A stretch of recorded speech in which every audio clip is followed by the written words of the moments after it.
And welcome to the Senate District 36, Representative District 36B, 48, and B Forum. I am Jill Johnson. I'm the Executive Director for the North Hennepin Area Chamber of Commerce, and I'd like to thank you for attending this evening's forum.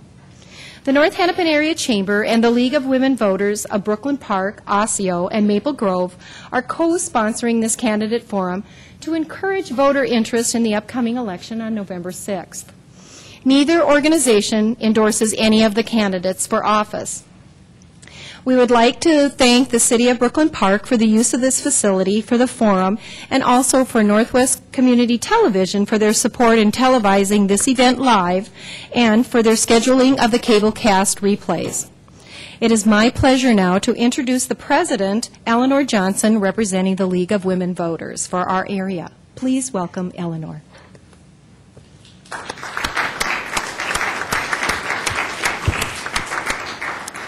Good evening. I want to thank you for coming here and supporting the candidate forum. I'd like to thank the North Hennepin Area Chamber of Commerce for co-sponsoring the forum with us. Candidate forums are an excellent way for the community to get to know the individuals running for office. It also provides an open venue to allow individuals to ask candidates questions that are important to you. Our moderator will be happy to ask your questions if they are legible and meet the following criteria. The question has not already been asked, and it is not a personal attack on any of the candidates running for office. If you would like to submit a question, raise your hand and an usher will bring you an index card and pen. Please submit your questions early so the moderator may ask them before the closing statements are made. Now I'd like to introduce Kirsten Chomey as the moderator for the evening. Kirsten is a member of the Brooklyn Park Osseo Maple Grove League of Women Voters and lives in Maple Grove. We are pleased to have her here this evening. Thank you. Good evening. On behalf of the League of Women Voters, I would like to welcome you to the Candidates Forum this evening. The League of Women Voters is an organization that is nonpartisan and volunteer-based. It is organized at the local, state, and national level to encourage citizens to participate in government. While LWV members do study and take stands on issues, we do not endorse or support political parties or candidates. LWV does encourage its members as individuals, as we encourage each of you to get involved in your community and the political party of your choice. However, the views expressed in this forum are these of the individual candidates and not those of the League of Women Voters. By sponsoring this forum this evening, the League provides an opportunity for citizen participation and an exposure to its candidates, but does not provide an endorsement of any candidate or candidates. All viable candidates have been invited to participate this evening. Our first one here is for Senate District 36, and we have Mr. John Hoffman and Mr. Benjamin Cruz. In tonight's forum, the candidates will start with 5 of the 6 questions they received in advance, in which they have 1 minute to respond. Then our candidates will have up to 30 seconds to respond to each of the questions that are coming from the audience. Finally, they will be given 1 minute for the final question that is their final statements. Candidates, the League would like to request you to refrain from making any personal attack on your fellow candidates. I'd like to take this moment to point out our timekeepers this evening. They will show you when you have 15 seconds to finish your statements, and then show you when your time has expired. Please finish your sentence at that time, as I will be directing the next speaker's turn. The order has been randomly selected. It's 2 of you, so I'll go back and forth in whichever way. For the audience, please remember to turn off all communication devices at this time, and there will be no photography for the duration of the forum. All right. We'll start off with our first question, which was, please tell us about your background and previous civic involvement that support your candidacy for this position. Our first responder is Mr. John Hoffman. Thank you, Kirsten, Jill, and Eleanor, and thank you to the League of Women Voters and the North Hennepin Chamber of Commerce for sponsoring this event. I am married with my wife, Yvette, and raising our 15-year-old daughter, Hope, along with 2 dogs and a cat. I work as the Marketing Director and Public Relations Director for Midway Training Services, where I find employment opportunities for adults with disabilities. I'm proud also to be a jobs creator, co-founder and owner of Consumer Credit of Minnesota, where I help people in financial trouble figure it out. Just like a lot of us, I am working 3 jobs just to make ends meet. For the past 7 years, I've been a board member on the Anoka-Hennepin School Board, the last 3 as its vice chair. This experience has prepared me to address nearly every type of issue I will face as a senator. I have served on numerous local, state, and federal advisory boards, primarily in the areas of education and health and human services. I love being on the board, but my greatest happiness comes from working with students, families, and teachers. They inspire me. Thank you. And Mr. Benjamin Cruz. Thank you, Kirsten, and I'd also like to thank the League of Women Voters and also the North Hennepin Area Chamber of Commerce for having us here this evening. A little bit about me. I come from a very blue-collar background. My parents are both union members, blue-collar workers, worked in the paper industry my entire life in the paper mill. I know what it's like to live from paycheck to paycheck, not only from living in that family growing up, but also moving forward. My background is in small business. I have worked in the restaurant industry for the past 17 years, ran restaurants for 7 of those years. I also work in the real estate industry. I know what it's like to receive a paycheck, and I also know what it's like to sign a paycheck. With that being said, what qualifications do I have to be a Minnesota State Senator? Well, I've been our Minnesota State Senator for the past 2 years, passed 9 significant pieces of legislation in a very, very partisan climate. I was able to work across party lines. That's what I will bring to the table. Thank you. Our next question. How do you propose to address the budget deficit that is projected for the 2013-14 biennium? Our first responder will be Mr. Cruz. Thank you, Kirsten. That's a great question. We will have, there's the potential of having a budget deficit this upcoming year, a little over $1 billion. I'm optimistic that it will be much less than that because the 2 most recent forecasts have predicted a surplus above and beyond revenues that we thought we were going to bring in. We've done a lot of job growth here in Minnesota while reforming permitting processes and encouraging small businesses. That's going to go a long way in getting rid of that by itself. With that being said, I think we need to address the other side of this component. How do we bring more revenue into the state of Minnesota? Without a doubt, that's by fostering our business environment. And I think we do that in 3 different ways. I think we need to reform the tax structure here in Minnesota and make it a more tax-friendly climate. We need to invest in infrastructure, and we need to invest in workforce development here in the state. Thank you. Mr. Hoffman? You know, we need to be sure that we're talking about the whole picture and not just cherry-picked pieces. First, we need to insist that legislators be honest and upfront about the fact that there is a $4.4 billion deficit. That credit card is due June 30th of 2013. You know, my opponent claims, and the colleagues paid off the deficit, now we have a surplus. But, you know, if we all stopped paying our bills at home, we would all have a bogus surplus, too. But we all would be homeless, carless, and hungry. I'm going to be honest with you that we need to have a fair and balanced approach. That is budget cuts, real budget cuts, closing tax loopholes, raising revenue, and have a real tax reform in our state. That you will hear no bogus talk about balancing the budget from me unless it's true. Thank you. Our next question. Do you support increasing income taxes on individuals? At what income bracket do you support raising taxes on, if any? And how do you define fair share for taxes paid by individuals and married couples? Our first responder will be Mr. Hoffman. I have learned in my tenure on the school board that you have to address the whole picture and understand that it just isn't about income taxes. It's about all taxes: income, property, fees, sales tax, and more. I believe that there needs to be greater fairness in the rate of taxes paid by people like you and I. All citizens should pay their fair share. I believe our system needs deduction and subsidy reform for businesses and individuals. Former Governor Pawlenty balanced the budget by increasing property taxes and many fees. The recent legislature has done the same. That directly burdens the middle class. This was not and is not fair, and now the very highest income earners pay less in taxes as a percentage than the income that most of us right here in this room pay. The Department of Revenue shows a pretty clear picture of who pays what. Those making over $450,000 a year in income pay 2% less than you and I, the middle class. I say we can begin there. Thank you. Mr. Cruz? Thank you, Kirsten.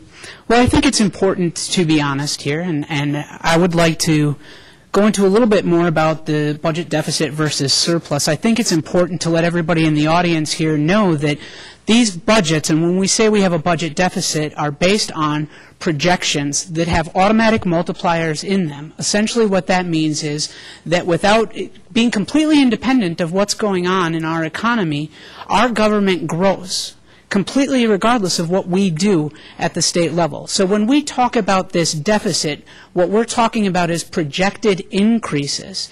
Now, what's happened over the past couple of years, and this goes great into the tax question, we have had a $34 billion budget. That's the biggest budget in Minnesota's state history. Now, when you put the federal component on top of that, that's $67 billion. That is per capita higher than a majority of other states in the United States.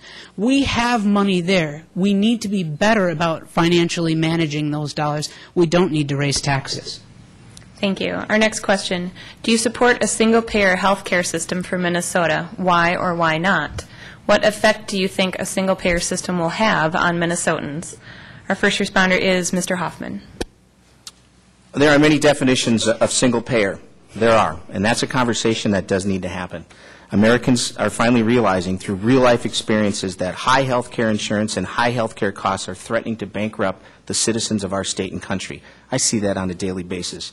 I am for a system that lowers costs and improves care coverage and outcomes. Currently, the cost of insurance health care is breaking our state, and the way we deliver health care is broken. It's poor business for the uninsured to receive their primary care in the emergency room. We need to open up that conversation.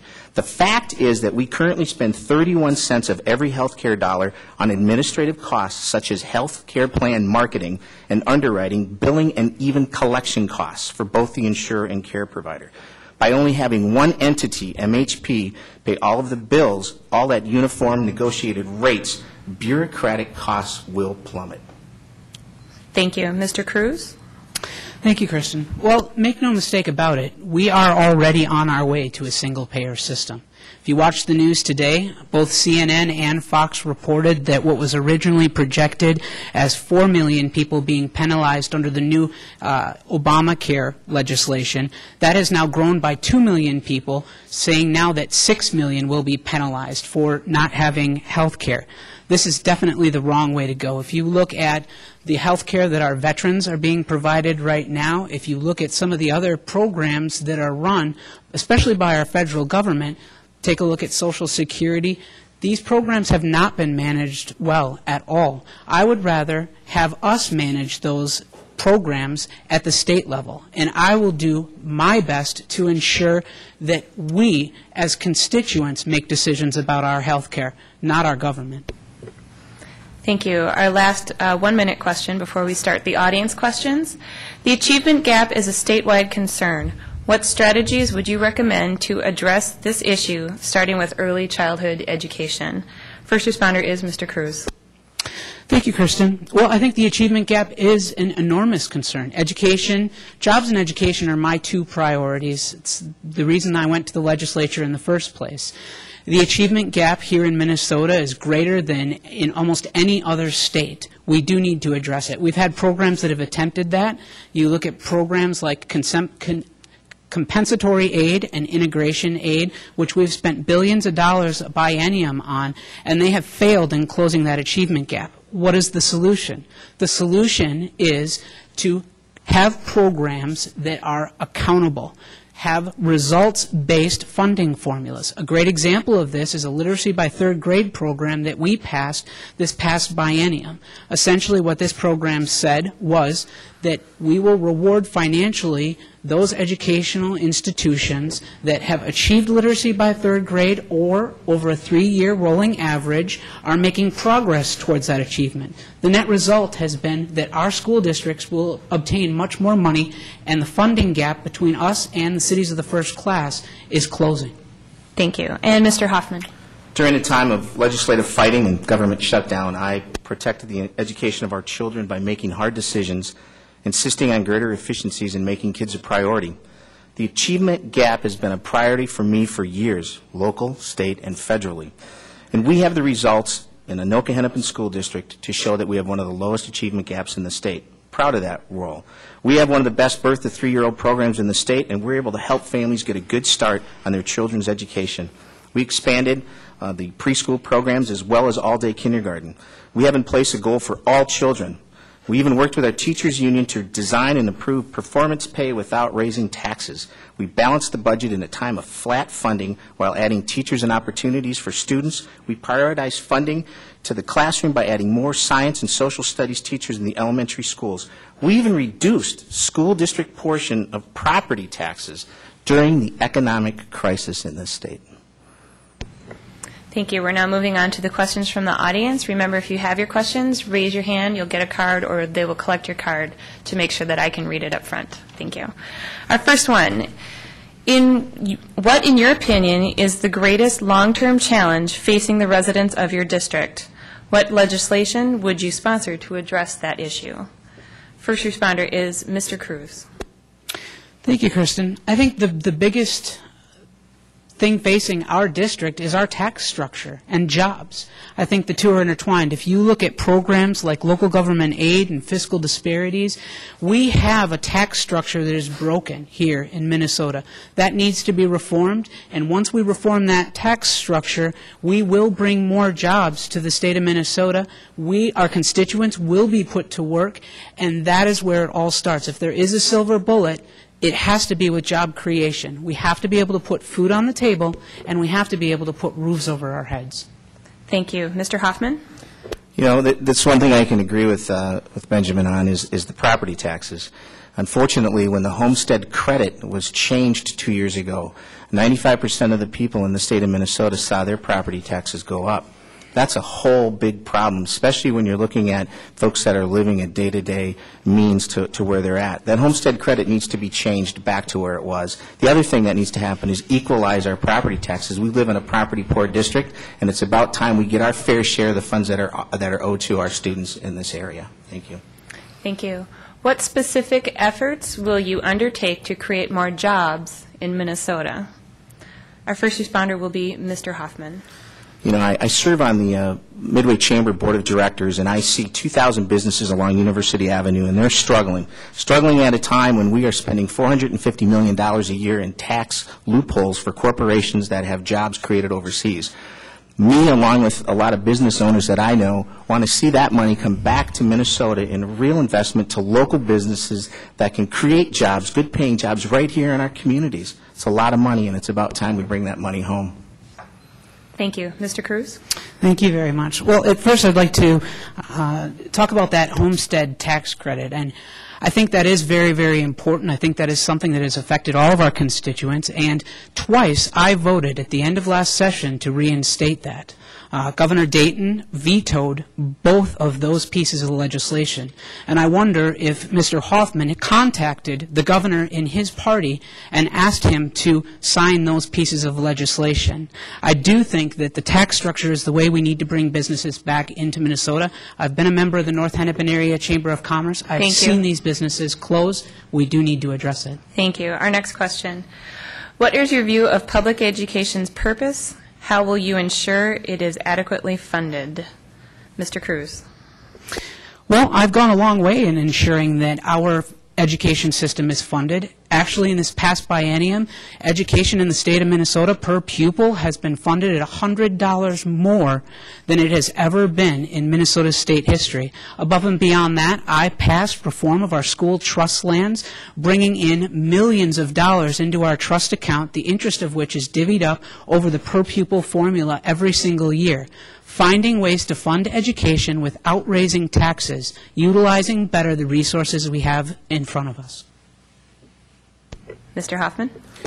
Article 13 of our state's constitution says public education is a constitutional right. I believe that, I live it, and I enjoy that part of it, and I will honor that as long as I'm in public office. The problem with underfunding or shifting dollars is our district had to borrow $100 million at the expense of $340,000 in interest that was due because of that loan. I think if we're going to be transparent, we need to assure that the costing figures that are put in front of our public schools are done up front and done on time and not left down for others to worry about. Thank you. Our next question. What committees would you want to serve on and why? First responder is Mr. Cruz. Thank you, Kristen. I serve on the Transportation Committee, which I think is a vital committee for our area, in particular when you look at projects like Highway 610 that needs to be completed, and I continue to work at getting those things done. I serve on the Commerce Committee. Again, my focus is jobs. I serve on the Education Committee. I fought very hard to serve on that committee, not only on the committee, but the conference committee for those as well. And I also serve on the Local Government Committee, and I would like to continue to serve on all 4 of those committees. Thank you. Mr. Hoffman? Health and Human Services, number one, just my background, I believe that we're looking at the ability to leverage some dollars here, both the Child Care Development Block Grants as well as Title V within HRSA, which is the Health Resources Service Administration. The state is not fully operating in that aspect. Education is my passion and pride, as well as commerce as a small business owner, and also the environment. It's important that we protect what has been a legacy of ours for years. Thank you. Our next question. What is your position on right to work? First responder is Mr. Hoffman. Right to work. I worked in a right to work state and basically had 0 rights when it came to negotiating at the table issues of importance like health insurance, and my own ability to bargain. I think right to work does a disservice to the hardworking men and women in our state, and I will stand by and not support right to work as long as I'm in public office. Thank you. Mr. Cruz? Well, I come from, as I mentioned, a union family. Both my parents work in paper mills. I know what it's like to be in that position. I also have been out on the campaign trail, knocked on over 16,000 doors so far in our district. I've talked to teachers and I've talked to union members who feel their unions have failed them.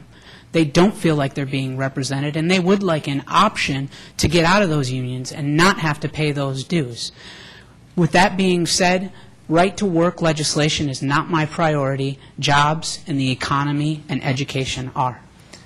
Thank you. Our next question. Many Minnesota retail businesses, especially small businesses, are being hurt because there isn't an internet sales tax in Minnesota. They often complain that they have become showrooms for online retailers. Would you support legislation that taxes internet retail sales? Why or why not? Our first responder will be Mr. Hoffman.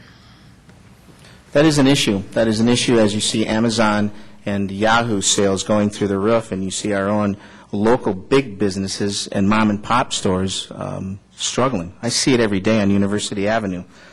I believe that the internet sales tax is a fair approach to those sales items, and I believe it should be something that we look at, and it's something that we institute in the state. Thank you. Mr. Cruz? Again, we don't need more taxes. There's very inexpensive ways for folks to have internet presence. Even our small mom and pop shops do have availability to those things. We are running a $67 billion budget here in the state of Minnesota. So to add additional taxes to collect more revenue, we don't need to do that. We don't need to punish those businesses that are going into the future and finding new ways to get their products out there, and I don't think we should be adding more taxes. Thank you. Our next question regarding public employee pensions. What is your position on defined benefits and defined contributions for public employee pension systems? First responder will be Mr. Cruz. Thank you very much.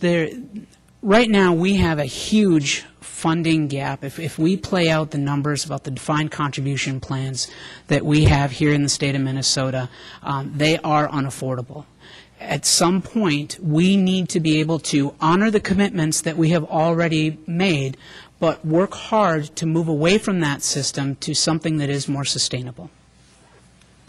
Thank you. Mr. Hoffman. If you look at it long term, the sustainability really lies in the defined benefits. The data is there. Those that have gotten away from the defined benefits and got into 403Bs find themselves losing more money than they do if they would have stayed within the last term. And if you look at the last 20-year projection, defined benefits as structured now is a good investment for the employees of the state of Minnesota. Thank you. Our next question, what are you willing to do to develop an equitable and sustainable method for funding special education in Minnesota's public schools? Mr. Hoffman. In 2001, United States Secretary of Education Rodney Page appointed me to the Commission, the Federal Interagency Coordinating Council, and we studied that. And every year the feds put a plan together that's going to get up to that 40%, but unfortunately appropriations never develops that. We know the local education agency and the state all have just as much of a buy-in because education for every child is a free, appropriate public education. It's a constitutional right. Two things. I found $1.6 million a year in money that was not being given back to the school district due to the fact that we did not get into third-party paying. So we need to open up those lines of finding that money, and I know how to do it. Thank you. Mr. Cruz? Well, the first thing we need to do is decompartmentalize our education funding. Right now, we put limits on where certain dollars can be spent in our education system.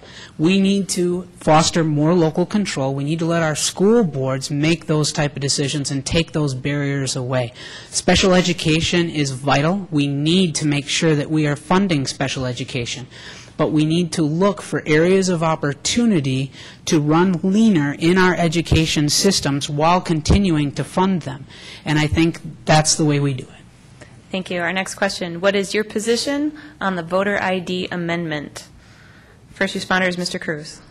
I voted to put the voter ID amendment on the ballot this year, and I think that that is a decision that has great support. Unfortunately, we tried to pass that legislatively, and that was vetoed. And as a representative of our community, I have an obligation to vote to make sure that our community's voice is heard. So we did put that on the ballot. I have seen firsthand some of the fraud that takes place, and I think we do need to have ID presented when we go to the polls. We need to make sure people are who they say they are. Thank you. Mr. Hoffman? First of all, I want to clarify a half-truth. Our school district operates our administration costs at 2.9%. It's a lean machine. I own a business. It's 30%. 75% of the money given to our school district goes directly to the classroom. So there's an efficiency issue that's there, and it's really good. When it comes to the position of voter ID, it penalizes our troops across seas. It penalizes our elderly. It penalizes the most disabled in our community. That's a $150 million mistake, and I don't want to have any part of it. I'm voting no for that. Thank you. We're going to move on to the final 1-minute question, which is, in summary, how do you intend to best serve your district and move the state forward? We'll go in the reverse order in which we started, so we will start with Mr. Benjamin Cruz. Well, I will continue to serve our district in the way I have the past 2 years. I've worked hard across party lines. I've passed more legislation than almost any other senator in the Minnesota State Senate. I think there's only a couple that have passed more than myself, and they were committee chairs, so that helps a little bit in getting that done. I've worked with Governor Dayton on issues that were not the easiest to work on, but we came to a consensus for the people of Minnesota, and I will continue to do that. My focus will remain on jobs and education. I think we need to start with jobs. As I mentioned before, we need to start with addressing our tax structure. We need to have investment in infrastructure, roads, bridges, affordable energy, and we need to have workforce development. We need to increase the communication between our higher education institutions and our business community. And I will continue to work on those items moving forward. Thank you. And Mr. John Hoffman. Thank you. 250 calendar days is the second longest since statehood. 245 bills passed. That's the fewest bills passed since 1869. As a school board member, we never gave up. We never quit. We never picked up our marbles and went home. We stayed and got the work done. I am a consensus builder, and I will bring that to St. Paul. I will work to end gridlock because we need a real plan to create jobs. When did it become acceptable to pass short-term fixes that don't work? When did mediocrity become good enough? I will challenge the establishment like I have in the past, Republican and or Democrat. And I need your vote so we can make Minnesota work again. Thank you. Once again, on behalf of the League of Women Voters and the North Hennepin Area Chamber of Commerce, I would like to thank the candidates for agreeing to participate in tonight's forum. I would also like to thank the voters for attending and participating by submitting excellent questions, and I would like to thank the viewing audience as well. Remember that if we could not get to your question tonight, or if you have any further questions for the candidates, we invite you to contact them directly with your concerns. Please remember to get out and vote on November 6th, as your vote truly counts. Thank you and have a good evening.